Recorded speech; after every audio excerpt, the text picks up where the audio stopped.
Ready? This is it. This is history. All right, here we go.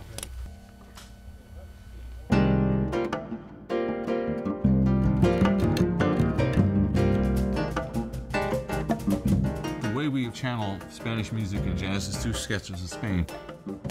The Sketches of Spain was like an epiphany for me. Not only was it Gil with that great combination of orchestra and Miles together, but it was also hearing Miles explore his love for the Spanish feel and the Spanish culture. You can feel the freedom he felt playing soleás or saetas or even the pan piper.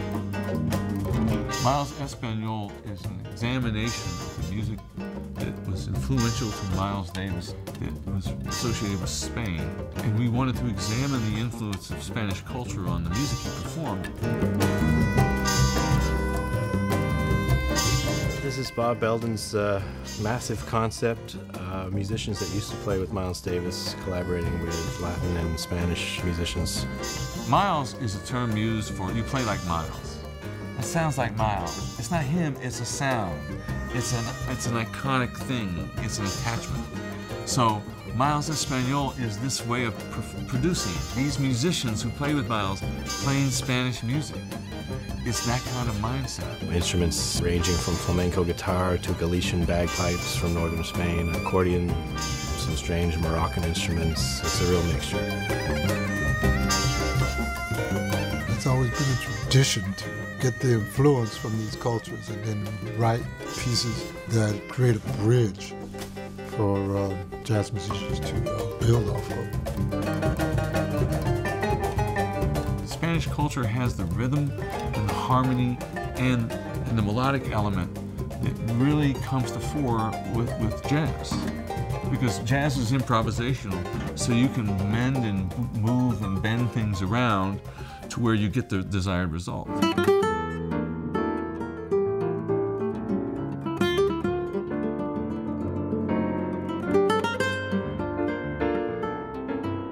Creo que el jazz y el flamenco tienen mucho que ver, ¿no? Tiene mucha comunicación.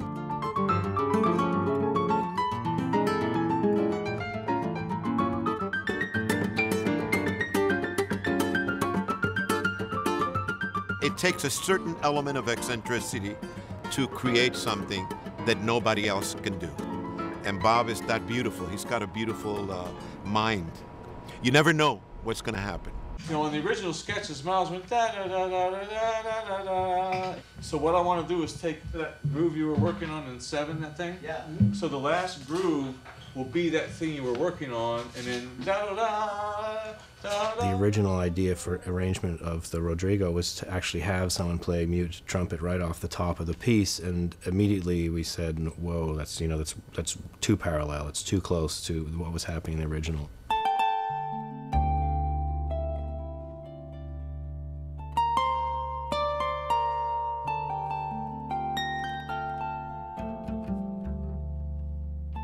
With the Rodrigo especially, it's just the melody.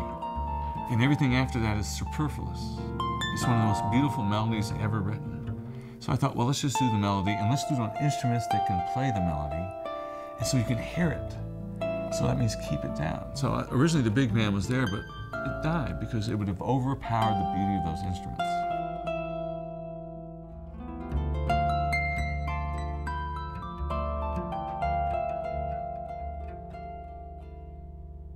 When you hear the oud, you hear it pick.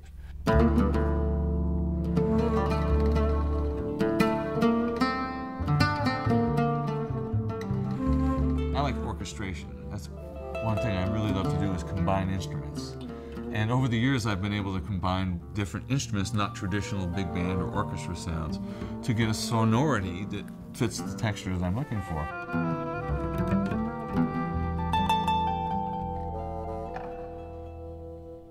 It's really painting with humans. They're color, they do something.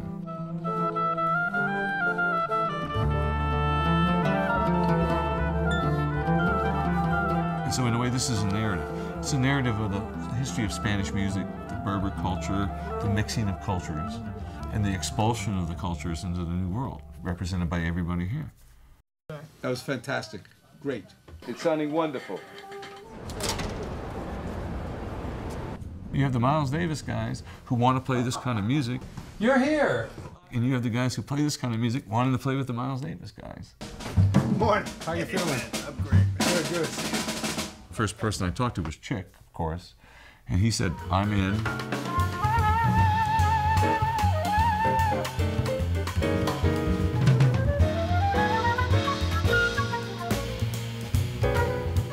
The thing that I think was a great catalyst, it was he asked myself and others to compose something new. Didn't just take something that was already done by Miles and kind of reconstruct it. I thought that was a way to go, because then you get a really present time contemporary look from people who knew and loved Miles and understood his music, how they, me and others, expressed themselves through this Afro-Spanish culture.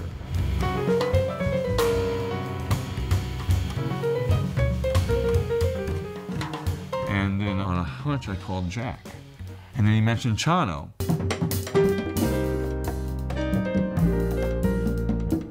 First time I heard Chano Domingos, the Spanish pianist, was at the Cuban Jazz Festival, and was really delighted with what he was doing and integrating the flamenco concept into the jazz playing.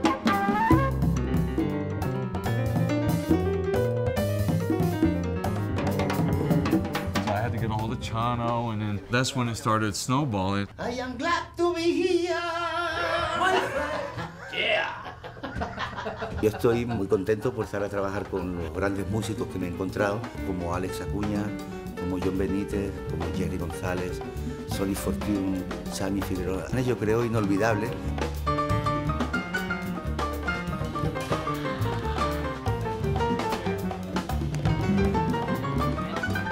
When you have 30 musicians that are all coming from different countries, you would tend to think that it would be the most complicated thing in the world, but in reality, it's actually easy. These musicians are coming from a folk tradition, so their vibe is they don't look at music as a puzzle. They look at it as an experience. What Bob is doing in these sessions, especially when he gets to small combos and he's not conducting, I think he's letting the musicians display their heart.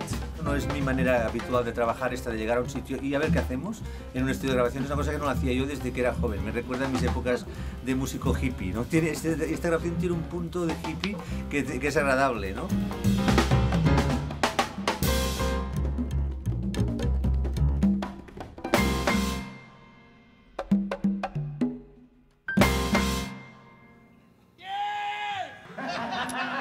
We're having fun. And I think that that's really transporting itself into this CD. And I think people are going to hear that aspect too. It's very emotional, you know, but very comical too. Thank you so much. Yeah, man. It's been a pleasure. It's amazing. You know? None of this stuff sounds anything like Miles Davis's music. It sounds like what happens when you take the seed and watch it grow. So these musicians who play with Miles have grown to the point where they can adapt and play comfortably with musicians from all over the world. And in a way, that's the tribute to Miles.